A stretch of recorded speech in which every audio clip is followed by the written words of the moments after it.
حب مال و جا کا نقصان۔ اپنے دل کے دکھ بتائیں اور پریشانی سے نجات پائیں۔ ہمارے علم کی سچائی آپ کی زبان سے دوسروں کے دلوں تک پہنچے۔ اپنے تمام مسائل کا حل قرآن و سنت کی روشنی میں کروائیں، مکمل گارنٹی اور رازداری سے انشاءاللہ۔ حب مال و جا کا نقصان۔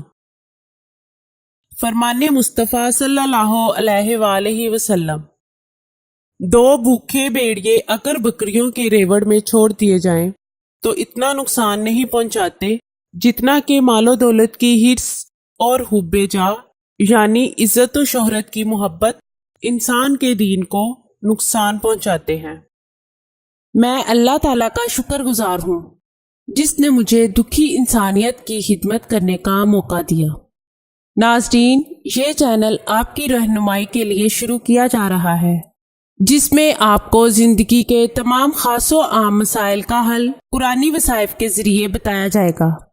مثلاً کاروباری پریشانی، گھریلو جھگڑے، جادو ٹونے کے اثرات، پسند کی شادی، بے اولادی، طلاق کا مسئلہ، اولاد کی نافرمانی، تعلیمی مسائل اور دیگر تمام مسائل جن کی وجہ سے آپ پریشان ہیں، قرآنی استخارہ کے ذریعے ان کا حل کروائیں۔ ہزاروں لوگ فیض حاصل کر چکے ہیں۔ آستانہ عالیہ حافظ داؤد شاہ رضوی سرکار 0092 343 286 7216